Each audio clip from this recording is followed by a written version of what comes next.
Hey folks, I'd like to tell all of you a story. This story is about an idiot. This is a guy who really never paid any mind to indie games. You know, this idiot thought to himself, anything a small group of people can do, surely a big company can do better, right? After all, they pump more money into it. They get more of a creative team they can bounce ideas off of. Surely there's no indie game made by a team of like 2 or 3 people. I forget exactly what it is. But surely there's no game of such a small staff that could have the polish of a fucking AAA title. And let's also not forget,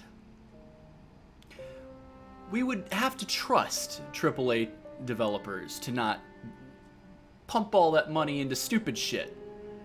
Or, just try and make really disreputable practices like loot boxes or, whatever.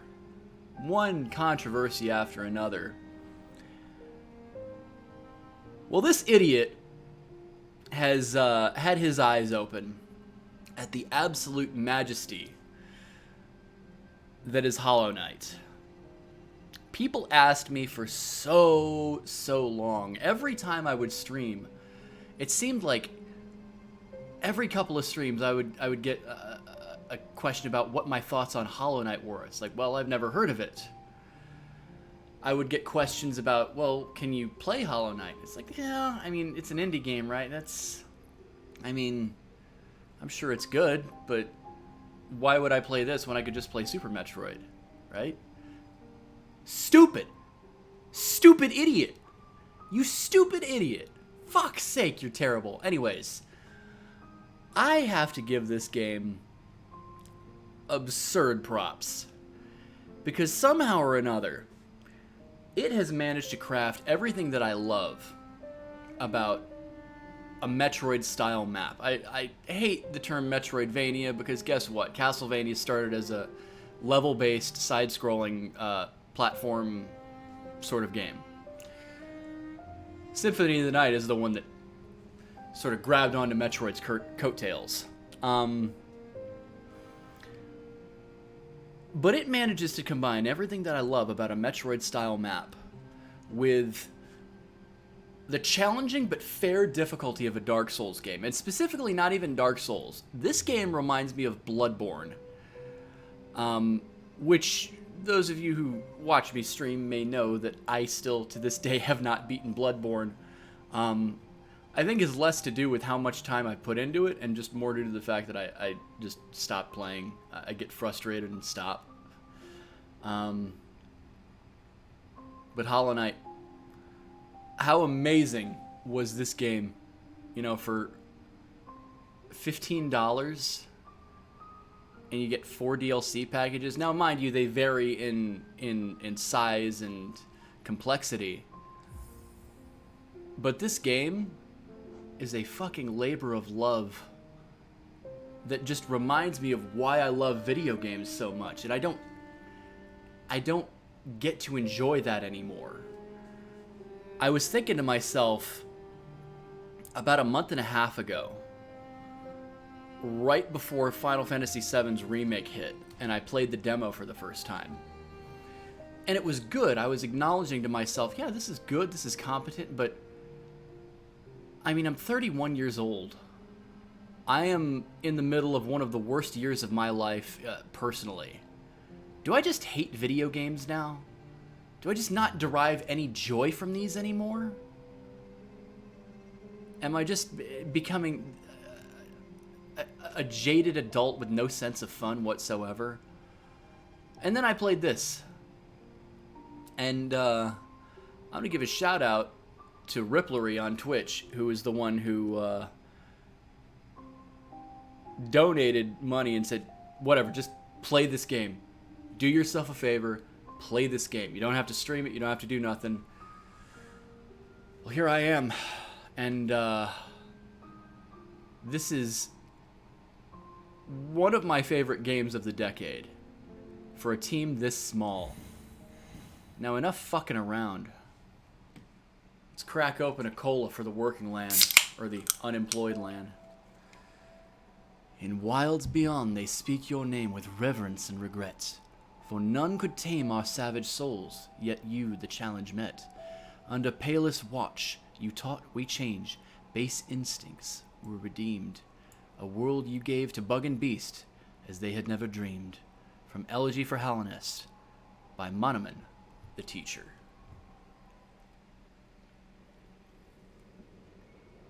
This game, visually speaking, is so absurdly stylized.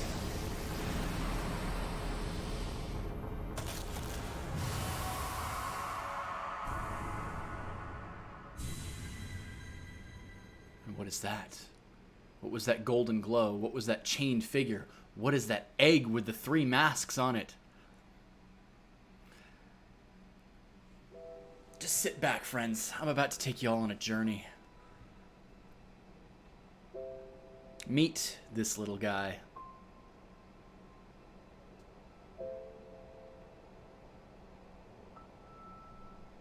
On a snowy, howling peak. It's cold out there. But this...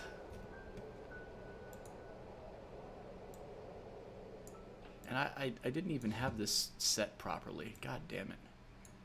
I'm a professional, I swear. Anyways. You didn't notice nothing. As I fix the game's aspect ratio. So immediately right out the gate, I noticed a very strong resemblance to Dark Souls. I mean, it starts off with this sort of Calamity style event, this dead world. You're not really sure what's going on. The story is told to you with a few NPCs, mostly lore, so in that regard it kind of reminds me of Metroid Prime in a way.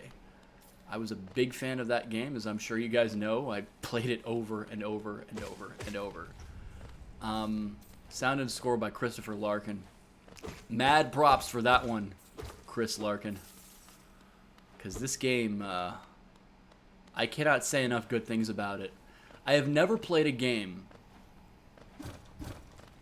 at such a cheap value that controls this good. Like, I have no complaints whatsoever about the platforming style.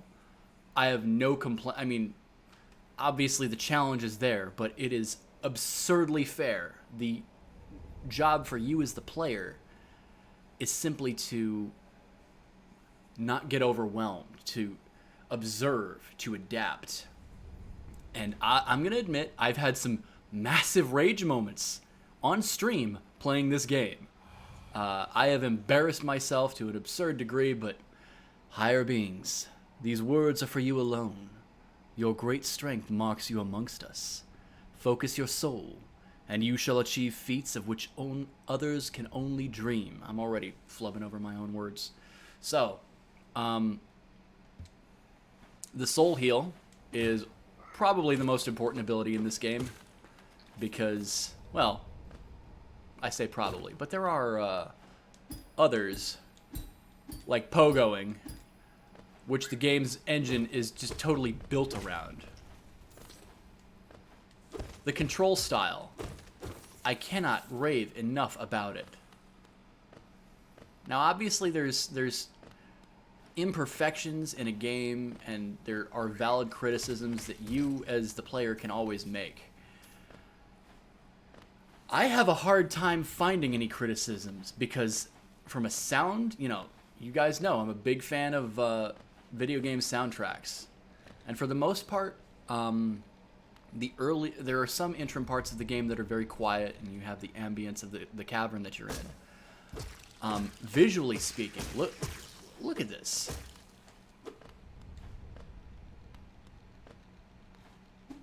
The art direction is stellar. I feel like I'm in almost like a Fantasia-esque world. might sound odd, but nothing but praise. This game has sunk so much of my time, or I've sunk so much of my time into this game, and I haven't gotten good at it. I've gotten passable at it. And you might think, oh, spikes.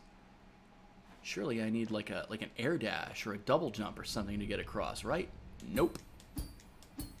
You need to just get good. And by getting good, higher beings, these words are for you alone. Within our lands, do not hide your true form. Let all bask in your majesty, for only this kingdom could produce ones such as you. That's a little, in lore but out of lore nod from the developers of the game saying, look, we know that you only got here because you've adapted to this game and this is a following playthrough for you. So they embrace the sequence break. I mean, this isn't really even a sequence break. It's just an extra little side thingy. Fury of the Fallen. Equip a charm to activate its powerful abilities, but I can only do so while resting at a bench. The Fury of the Fallen embodies the fury and heroism that comes upon those who are about to die. When close to death, the bearer's strength will increase. So, I mean, they figure if you're good at this game, maybe you're willing to play a little Devil May Care. Maybe you're willing to... It's basically the red Tearstone ring from Dark Souls, for anybody's familiar with that. Same concept. When you're close to dying, you have higher attack potential. So if you are good, if you have gotten good, and you wish to get better, obviously, there is nothing that I can say about this game that hasn't already been said by dozens and dozens of people. There are so many people out there who have poured time, the likes of which I cannot comprehend, to master this game, and they're still, they're still not perfect. But the things that they can do, there's a place later on in this game called the Path of Pain, which I played on stream, and it took me a little under 2 hours to beat, I think. Well, maybe just over 2 hours. I think that's what it was. There are people who will go through that stuff without taking a single unit of health. There are people who will go through the White Palace, which is part of where what the Path of Pain is a part of, and will play The Floor is Lava and Pogo on everything, get through the entire fucking process. I cannot stress enough, this game is too good. Higher beings, these words are for you alone. Beyond this point, you enter the land of King and Creator. Step across this threshold and obey our laws. Bear witness to the last and only civilization, the eternal kingdom, Hallownest. Now, I'm talking stuff that is so much further in the game. Obviously, I'm at the very beginning, so it doesn't matter. All I'm saying is that the skill ceiling for this game is astronomically high. And if you're like me, if you love like a Metroid-style map, if you like the challenge of a Dark Souls series, although this game, like I said, more closely resembles Bloodborne. And the reason I say that is because you'll notice in the upper left my soul gauge. Now you can heal using your soul gauge. Every enemy you attack will cause your soul gauge to go up. And it has a cap. That cap can increase over the course of, collectibles in this game. But the game rewards active, aggressive style play. Oh, It's okay. I'm not going to leave you behind, Elderbug. Oh, you came back. You walked straight past me. I thought maybe I'd faded away along with this town. The other residents, they've all disappeared, headed down that well, one by one, into the caverns below. Used to be there was a great kingdom beneath our town. It's long fell to ruin, yet it still draws folks into its depths. Wealth, glory, enlightenment, that darkness seems to promise all things. I'm sure you too seek your dreams down there. Well, watch out. It's a sickly air that fills the place. Creatures turn mad, and travelers are robbed of their memories. Perhaps dreams aren't such great things after all. A very telling and loaded quote from Elderbug. And he says, you know, maybe you're chasing your dreams too. We don't know anything about the knight. Does the knight have a character? Couldn't really tell you. Looks cute. Look at him look up like that. As he looks up at everybody who's taller than him. Many used to come, hoping the kingdom would fulfill their desires. Hallownest it was once called. Supposedly the greatest kingdom there ever was, full of treasures and secrets. Now it's nothing more than a poisonous tomb full of monsters and madness. Everything fades eventually, I suppose. Feeling tired? That bench may be iron, but I assure you it's quite comfortable. There's no better place to collect your thoughts before heading below. Plus, I enjoy the company. Not that you seem the talkative sort. Well, when you sit at a bench, any lifeblood, that's what those blue masks were that I collected from that sack that secreted that liquid. Lifeblood is sort of temporary health. And I'm saying all of this to you as if there's anybody here who's a Metroid-type fan and hasn't played this game. But I'm sure I'm preaching to the choir with this video. I'm sure I am. But let's plop down into the well to our destiny. Welcome to the Forgotten Crossroads. Now immediately, I get a very Brinstar vibe from this place, like old school, classic Metroid 1 style Brinstar. You can go in two directions, and unlike Brinstar, there's not really any preference one way or another for which way you go. Because unlike Metroid, who can't crawl, the knight does not need to crawl anywhere. All you need, well, I mean, all you need for now to get around is jumping, running, and pogoing. The pogo timing is something that comes with a lot of time, a lot of practice. And even then, you're still going to probably end up screwing up eventually. But it is, again, such a masterful control scheme that they've come up with. Here I am in the Temple of the Black Egg. Oh, this looks familiar. From the opening cutscene, perhaps? Hello there. How delightful to meet another traveler on these forgotten roads. You're a short one, but you've a strong look about you. I'm Quirrell. I have something of an obsession with uncharted places. This ancient kingdom holds many fascinating mysteries, and one of the most intriguing of them is standing right before us. A great stone egg lying in the corpse of an ancient kingdom. And this egg, is it warm? It certainly gives off a unique air. Can it be opened? There are strange marks all over it. I do so love a mystery, and who knows what other marvels lie even deeper below us. Now, as I demonstrated with Elderbug, talking to these people multiple times gives you more insight into who they are or the world around you. So, for so long I felt drawn here. So many tales of wonders and horrors. No longer could I resist. I just had to see it for myself. And what a time I chose to arrive. This dead world has sprung to life. The creatures are all riled up, and the earth rumbles. I can't read. The air is thick.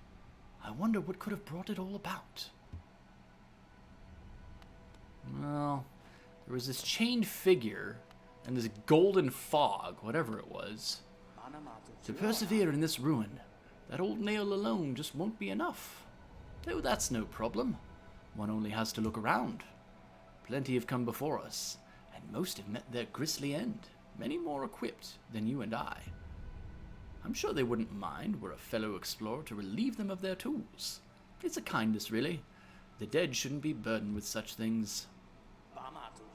Did you pass that town above? What a gloomy little place, and such majesty hidden right beneath. I suppose that's why they've all headed down here. Who could resist such possibilities? Truly a marvel.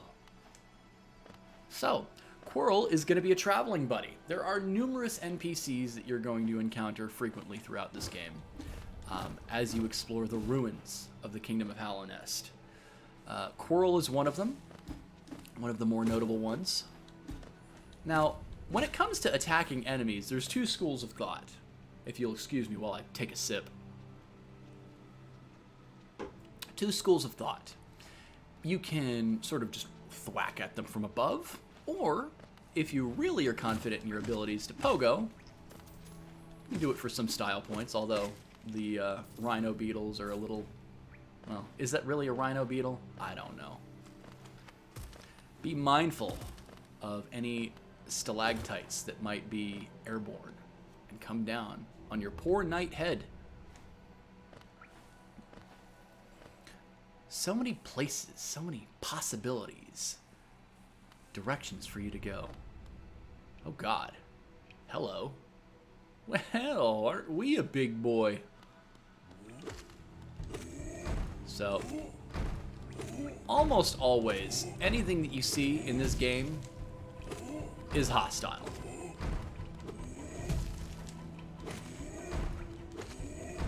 Almost. You may see behind this chunk that I'm fighting and killing here. A grub! A grubby! In a jar. These little guys are like collectibles. Kind of. You break the jar and they go home. Where is home, you may ask? Well, sort of like Brinstar. If I had gone to the left to try and get the morph ball, I would have run into Grandfather Grub, who I will run into later. But for now, let's visit somebody, shall we?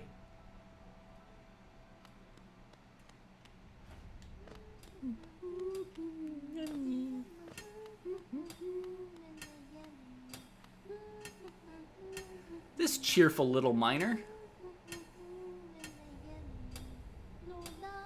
Oh, bury my mother, pale and slight. Bury my father with his eyes shut tight. Bury my sisters 2 by 2. And then when you're done, let's bury me too.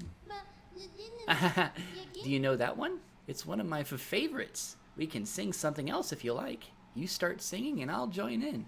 I bet you have a beautiful singing voice. So, what are you down here for? If you came to get wealthy, just look around you. These mines are still bursting with riches. There's plenty for everyone. Just grab a pick and join in. Haha. So this cheerful little mining beetle is Mila. Bury the knight with a broken nail. Bury the priest. Something about a crown? I can't remember the rest of that one. Maybe I'll just hum it. Oh, bury the knight. Okay, so now she's just repeating. So, this little, the character design in this is so charming and adorable. The knight himself, but the sort of gibberish noises that a lot of the NPCs make.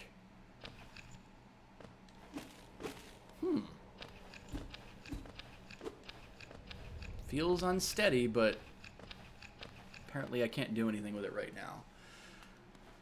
But the NPCs, just to have so much charm, it goes along with the entire art style of the game. The whimsical soundtrack that plays, the sort of fantasy areas that you go through, just how absurdly alien this world is. I do greatly adore this game. And it's not Metroid, but you know what? It doesn't need to be. Not right now. I'm in the mood for anything else at this point. Anything is fine. Not that Metroid's not good, but... So I guess I'm sort of wheeling back around. I've gone probably as far right as I can for the moment. The area down there is locked off. There's a lever that I need to throw. So I guess I'm just gonna make my way back around. You'll notice these enemies sort of exude this noxious yellow fume, golden fume. Where have we seen that before? And nearly all of them also have this yellow, orangish, golden glow in their eyes. Almost like they're possessed by something. And you'll come to find out that this is a lot more like Metroid Prime. Oh, Jesus Christ, dudes, I didn't even see you there. So this is my first bit of damage, so it's telling me to focus. Focus to heal your wounds. I guess I could. I guess I should.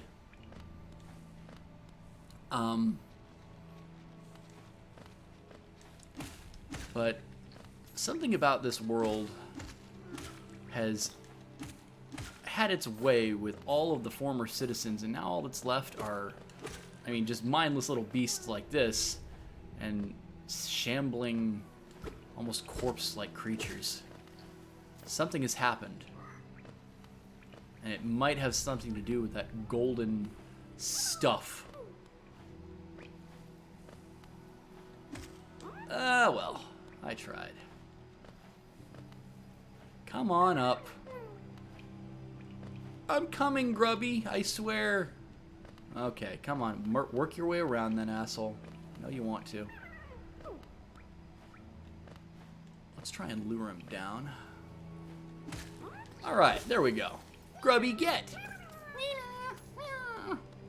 Again, all of the things in this game have so much charm and personality. The grubs are one of them. They have this adorable little sound that might be used and flipped on its head and turned into nightmare fuel later.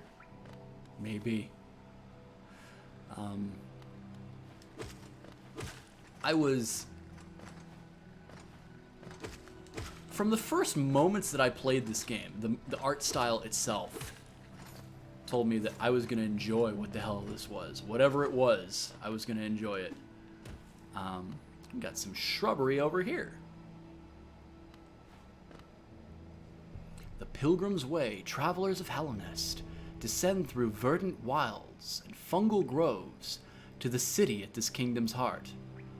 There all wishes shall be granted, all truths revealed. So, the Pilgrim's Way. Go through verdant wilds, fungal groves to the city at this kingdom's heart. So much of this game, I only just recently sort of figured out the intended order of places to go. And that just brings home the point of how ingenious this pogoing system is. Like, you saw that I got that grub earlier. I really should have had an air dash or a double jump to get to it. But because the enemies make such great platforms themselves...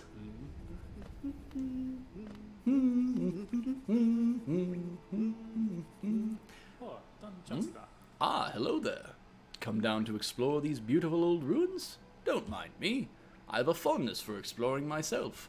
Getting lost and finding your way again is a pleasure like no other. We're exquisitely lucky, you and I. I'm a cartographer by trade, and I'm working on mapping this area right now. Would you like to buy a copy of my work so far? So let's purchase a map for 30, sure. Now just because we have a map, this is not like having a computer in your heads-up display or something that you can pull out of a hologram or your arm cannon or whatever. Just because you have a map, you don't know where you are on it unless you're good with directions and identifying points on a map. There's no glaring icon that says you are here. Well, for now. A map can be a useful thing, but it alone won't show you where you are. If you've not held the head for directions, I suggest purchasing a compass from my wife, Isilda. She's just now opening our new map shop in Dirtmouth, selling all sorts of useful things to wanderers like yourself. She even sells some of my old maps from time to time. I pop back to see her whenever I finish mapping an area. She's always so excited to see me. Oh, by the way, I haven't introduced myself, have I? Yes, I should apologize for that. When you spend a lot of time by yourself, with just your own thoughts, you forget the niceties of conversation. My name is Conifer, and I've always loved exploring the world. Why, when I was first hatched, I wandered off immediately, leaving my brothers and sisters and poor mother behind. That's why as soon as I could, I moved to Dirtmouth with my wife. A huge unending kingdom to explore right on our doorstep. Who could resist? Anyway, I'll let you return to your travels. With a little luck, we'll meet again. Be safe and farewell. Now, I'm going to do myself a favor. I don't think I need to be on the side. I can be in a corner. That probably works a little better. I'm a professional, I swear, guys. So, there are a number of directions that I could go, and a lot of stalactites that want to make me their bitch. But my oh my, we've come to the motherlode. Enemies that cannot be killed. I think you can just pogo on forever. And get all of the geo that I want. Now, it's important to also note, you don't have to be directly over something to pogo off of it. You'll notice the knight here is in no danger of getting hit by this worm. But there's sort of like a points on either side that you can hit. And so it's important to keep that in mind when you're pogoing.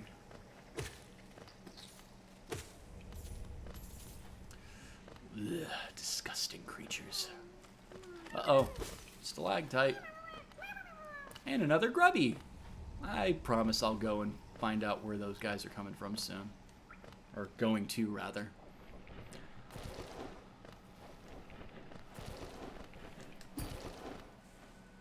I love this game. If you guys can't tell, I love this fucking game. It's so good. And you couldn't really ask me to point to a specific thing that I love about it. It's a total package, whether it's the charming NPCs, whether it's the music that gets extra whimsical in places like Green Path and Fungal Wastes, whether it's the soundtrack, whether it's the secret passages, to borrow an H.C. Bailey. Is he even still around? I don't know. I'll have to find out. But everything sort of comes together with this game. And I love it. I really do love it. And I love... It's sort of reinvigorated my love for Let's Play, watching other people do it. Because there's so many options for how to play this game. Again, I did not really sort of get through my head what the intended order of this game was.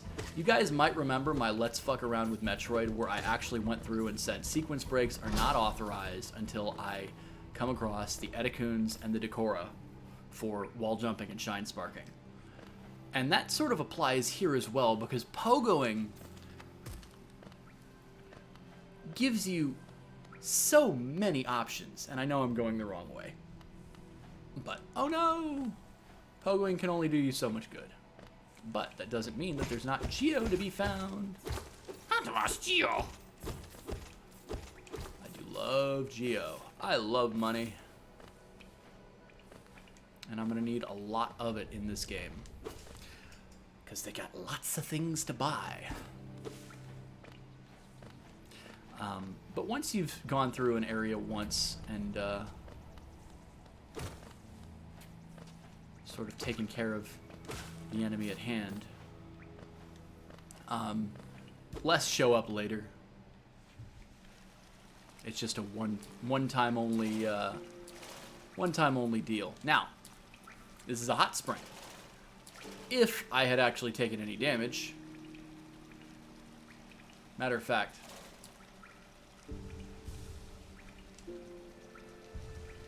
I'll use soul recovery anyway, because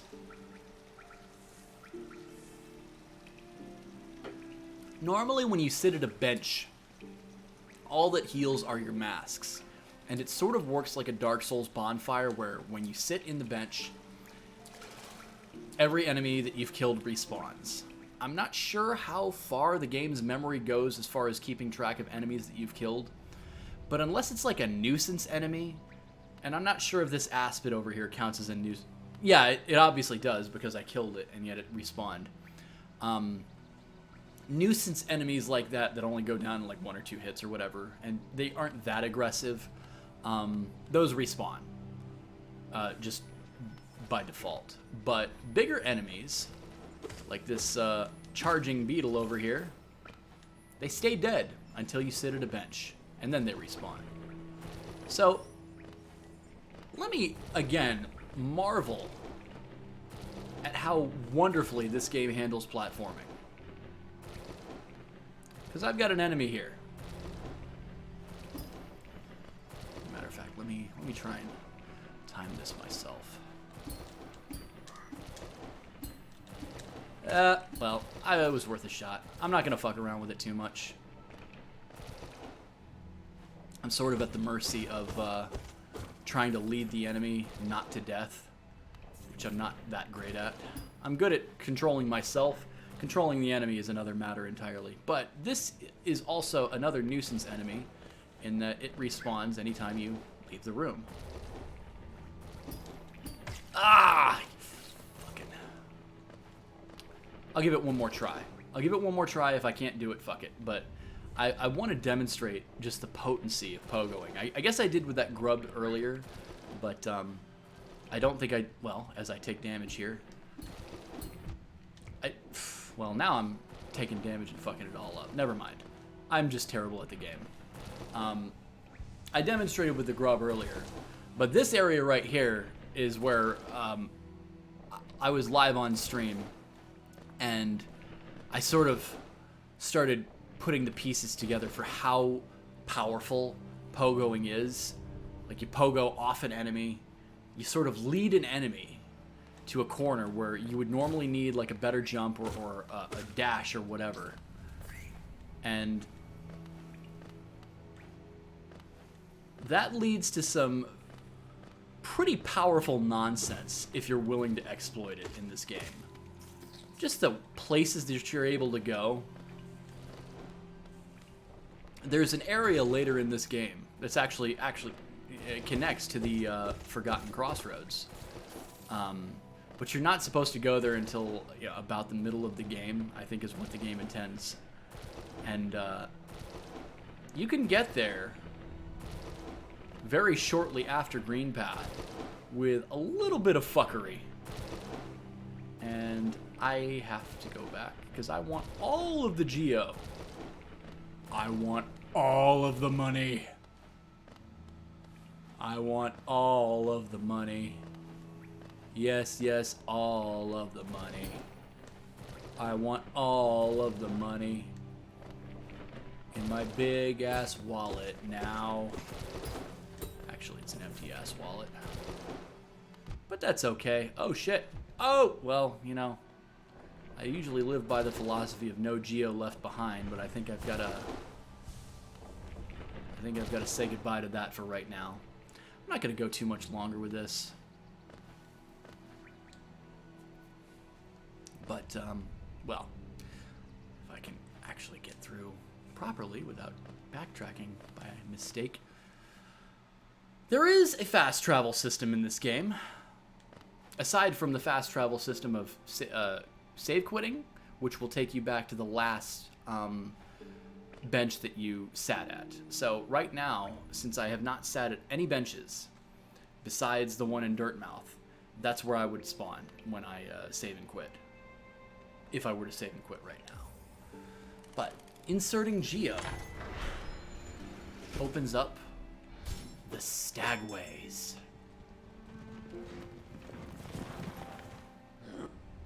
Greetings, little one.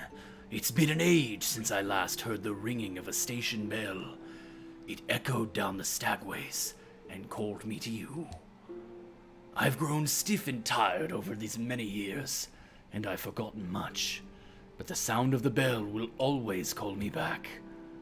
These Stagways stretch the depths of Hallownest. If you want to travel them, hail me from the platform. I will take you where you need to go.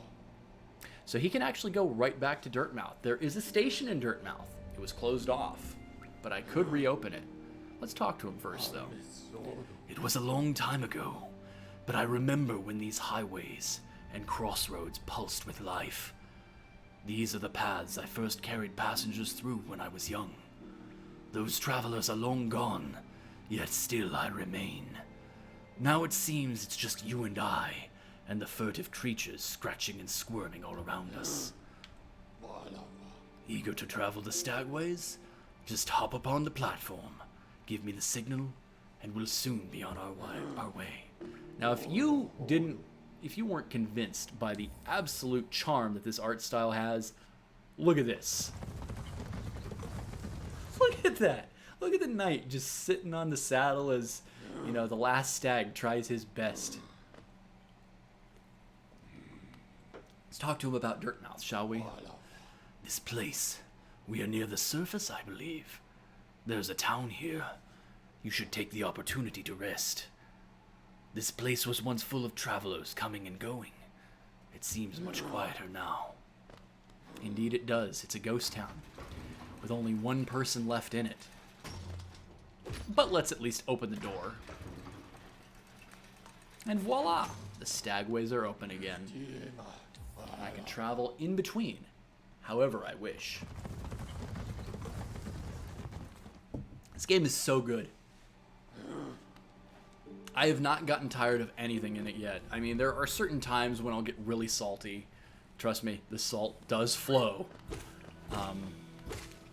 Quite negatively so.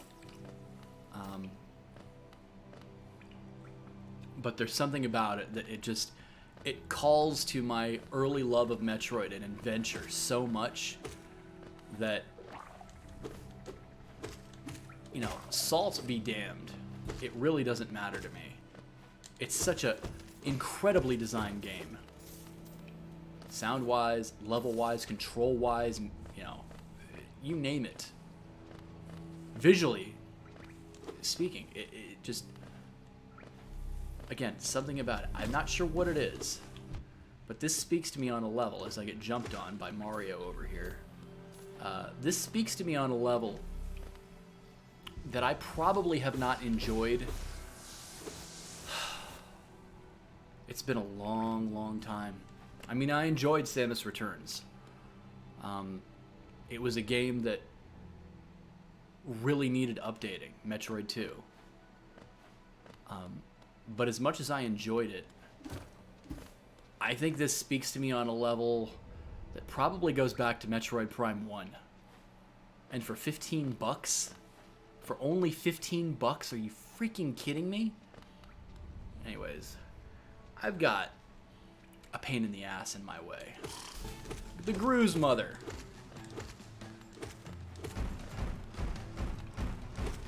Sort of bounces around. Just totally turns itself into a wrecking ball. Well. Take that, you fuck, I guess. Make no mistake, as charming as this game is, it can get really fucking disgusting. These are bugs we're dealing with.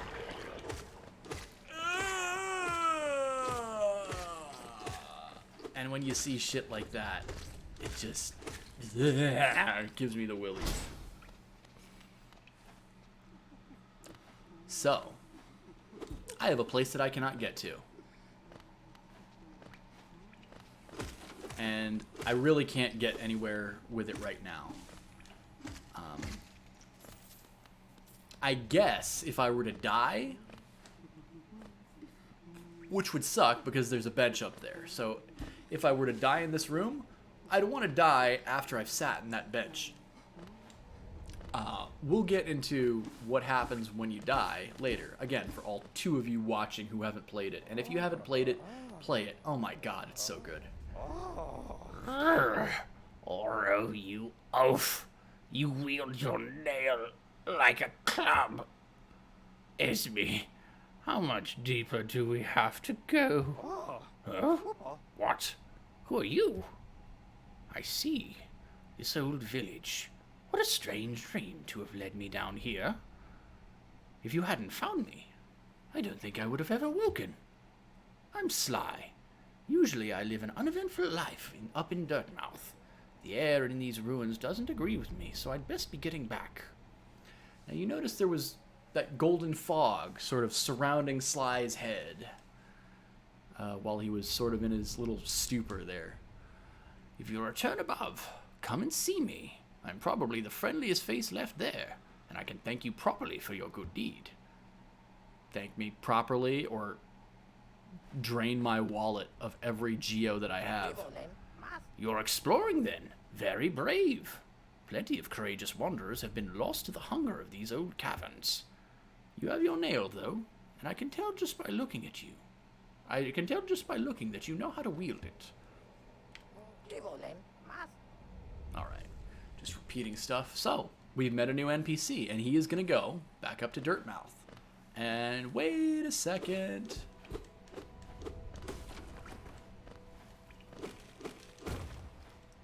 Everything, I mean, this is not really even a shortcut, it's just a way up. Everything connects together, though. It's almost every area in this game is like a wheel. And once you unlock aspects of it, it becomes a lot easier to traverse. Just like Metroid, when you unlock new areas, you sort of get abilities, or at least the process of backtracking much easier as you go. I think that's about it for right now. There's not... I've covered the Forgotten Crossroads pretty well for the moment. I'm not done yet, obviously, but... this was the moment, right here. Right down here, if you'll excuse me. When I learned how to pogo. This room right here is all you need to get good. A little bit. I mean, obviously more comes with practice, but force yourself to bash your head against this room over and over and over. You might think, oh my god, maybe I could do it with double jumping. Or, no. No. In fact, in looking at this, no. There is no way to my... Maybe, hang on a second. Unless you can wall jump here, and I'm not sure you can, your only option is to pogo. So get fucking good, right as I suck. You'll be sucked, as Tak Fuji would say. There we go. Second try is the charm. I think that's about it. So I'll be right back for me, and we will continue on with the Forgotten Crossroads. I'm not sure what to make of this video series, but I'll tell you what, Hollow Knight has inspired me in so many ways. So I hope you guys have enjoyed. I'm enjoying. Any excuse I can to play this game some more is absurdly enjoyable for me. So take care, guys. I'll see you next time.